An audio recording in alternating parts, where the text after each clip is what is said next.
Hello, ladies and gentlemen. This is Sid Alpha coming to you tonight with a brief look at a game that was recently released on Steam by the name of Starfleet Academy. This is a Star Trek game that was released by Interplay Entertainment back in 1997, which actually makes it a pretty old game.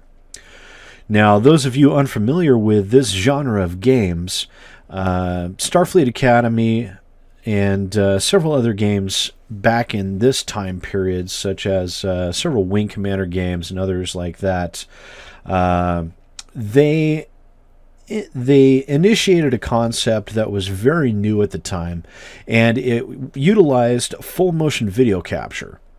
Now, what this did was it interspersed standard gameplay mechanics with cutscenes actually being full motion video with actors on sets in full regalia providing the cutscenes. Now, this gave a feel of a great deal more realism to the games back in that time that time period, and offered a nice little take home for people back then, especially with a game like this, because it does have a lot of your favorite Star Trek actors. It does have Walter Koenig, George Takei, William Shatner, all the greats from the original Star Trek series. And back in its time, it was a fantastic game. Now, this game has been recently re-released on Steam. It has also been re-released on GOG Games. And let's take a quick look. It looks like they haven't actually modified it from its original version. From what I remember, all of this is pretty much the same. You do have good old IPX modem and Direct Connect. I'm not sure if any of you are familiar what Direct Connect was, but it was actually a serial cable which would link two PCs together, and you would configure the settings for the computers to be able to communicate over that serial port, and that would allow multiplayer gameplay. You did also have modem. Now, this was actually where you could direct dial each other's computers or dial into a server. IPX network. Now, this is IPX is an old networking protocol. It was fairly standardized in the late 90s and very quickly was replaced with TCP/IP. Let's see. Let's take a quick look at settings. Now, we do have quite a few. We got the difficulty level settings here. We've got the gamut control, which can be fun to get just right. Info bar speed, object textures. Basically, a lot of these are just going to be on-off settings. This is basically the full limit of your video control settings. Audio pretty much is going to be the same way. We'll go ahead and turn the music volume down here, because that can get irritating. We'll actually turn the subtitles on. And controls. Now, this is interesting. I actually don't have a joystick plugged in right now. This will allow you to recalibrate, but this game actually it doesn't require a joystick, but let me guarantee you, if you do not have a joystick, your gameplay experience will be woefully lacking. Just a warning before you purchase it. I know it's only like $6, but without a joystick, you're going to get frustrated and quit this game quite readily. It does have a full set of keyboard controls, and it does have rebindable keys, which you can change around to whatever you want. That will help you out a little bit, because a lot of these key bindings are based on a very, very old way of doing things, such as the WASD controls they're not even a thought in this game. WASD is not even a consideration. This game was designed to work with a joystick, and trying to work without it will be frustrating in the extreme. Let's go ahead and view the intro here real quick, just to give you a brief idea of what the graphics look like. Now, obviously, Paramount Pictures, you can see how blurry that is. It's very obvious to me that the graphics on this game were not updated, which is a crying shame. It would have been nice, at least, if they had at least updated the graphics with the original video clips. Basically what they did back in this day was they actually had full video capture, and they had to downgrade and pixelate the settings in order to compress it far enough to be able to fit onto a CD or a set of floppy disks. In this case, it would have been a CD. But you can see how grainy and low quality the graphics here. An HD redo of this would have been amazing. It really would have, and it's a shame they didn't do that. Now, one thing you do have to remember in this game is this is back in the day and age where they really didn't hold your hand very much, and they expected you to be able to think a little bit more than you see in a lot of standard video games today. Case in point, I'll give you an example of the very second mission into the game. The second mission, spoiler alert, the second mission, there is actually your Federation is tasked to protect these ancient satellites of this dead culture that basically you are tasked with preserving these artifacts at all costs. And during the course of the mission, you actually receive orders from Starfleet telling you to destroy the device because it was hauled to another star system by someone trying to steal it, and they're extremely radioactive, and it would drop into the atmosphere and kill everyone on the planet or something like that.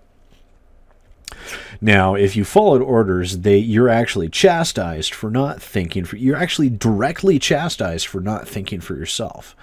And so you actually, if you want to get a perfect, which this is Starfleet Academy, so this is basically you going through a training simulator, a whole class of training to be a starship captain.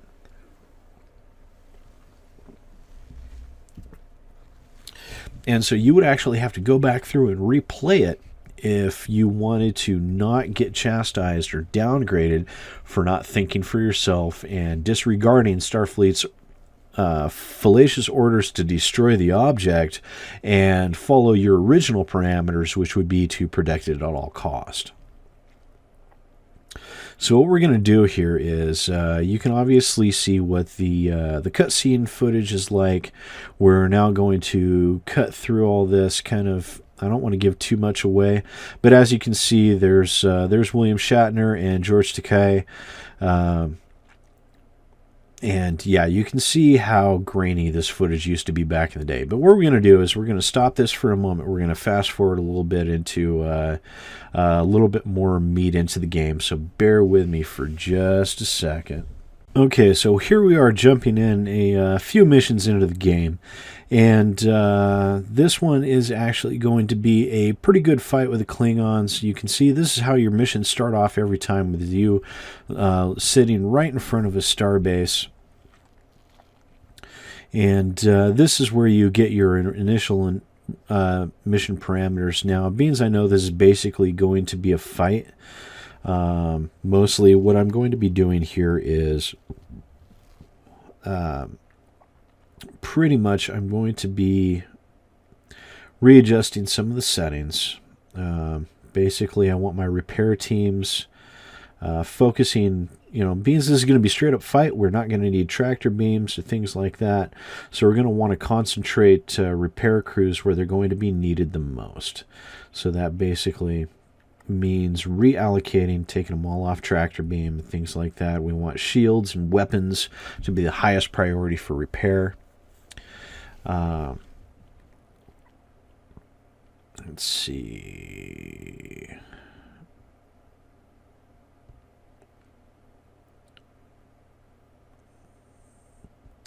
Yeah, now at this particular time, I wasn't quite sure how to, I'm still not quite sure how to readjust power allocation, but revisit that at a later time. Basically, I just kind of wanted to get into it. I wanted to go and kill some Klingons. So what we're going to do now is we're just going to get ready, make sure the joystick is set to go, and then we will warp out here.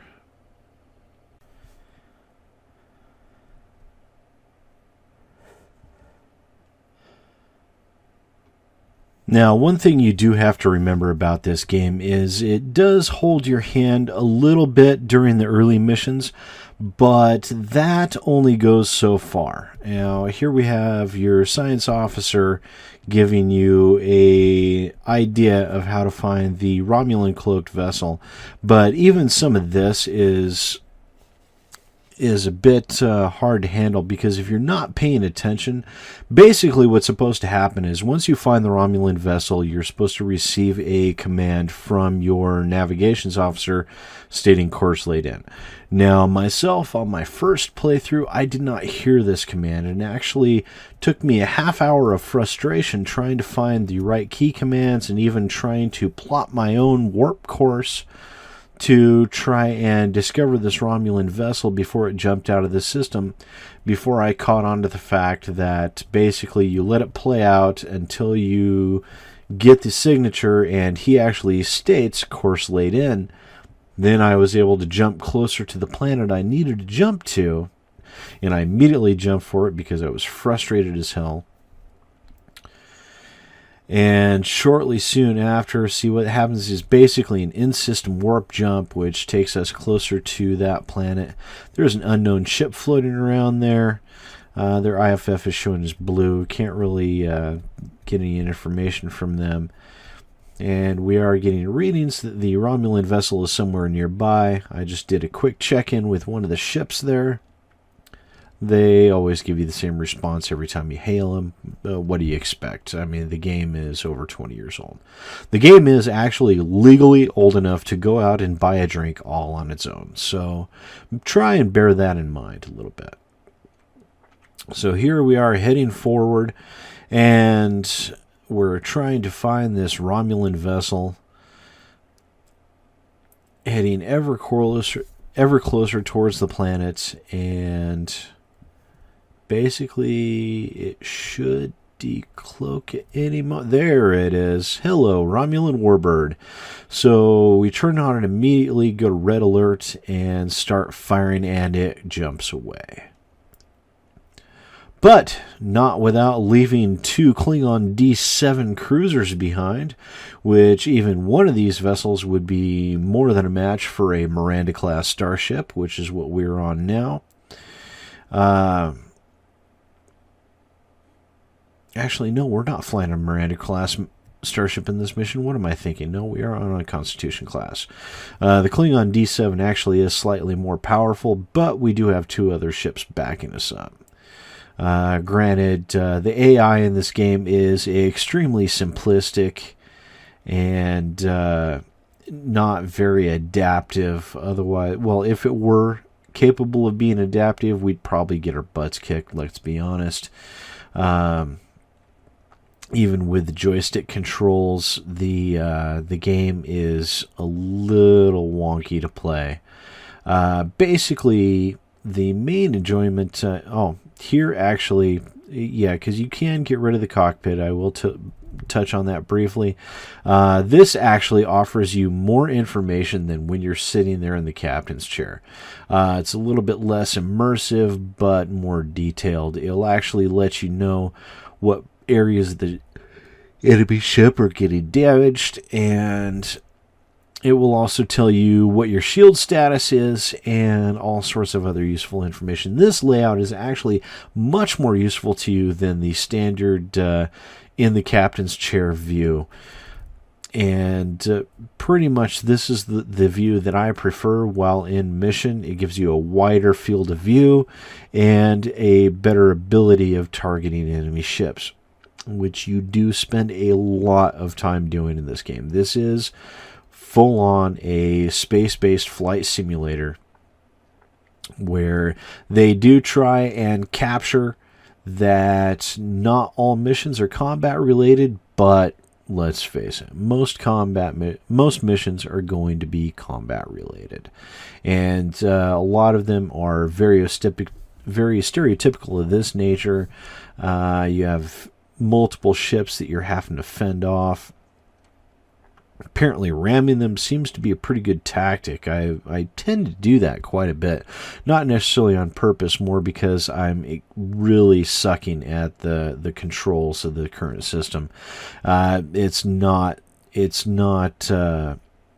not intuitive at all. I mean, you by default you have to use the numerical keypad to control your throttle settings and your joystick to actually move around and fire your weapons and things like that. And then your standard keyboard layout, well, it's basically for everything else. And with all the key settings being so far apart and so spread out from each other, it's not intuitive in the very least. It's very clunky. It's hard to control. But you have to bear in mind that is very stereotypical of the control settings of the time period. You do have to remember that 1997 was 18 years ago. And, a lot of things have changed since then. So overall, this is just a very, very brief look at Star Trek Starfleet Academy. It is available on Steam for $6 or your regional equivalent. And despite all of its shortcomings for being an old game, if you happen to have a joystick, it is actually quite enjoyable, and I would recommend it, especially for that aspect of nostalgia and being able to play older games like this on a modern operating system. That's nice throwback, especially for people who've played the game before, in their younger years, and would like to revisit it again just to go back through the storyline. It can be quite refreshing.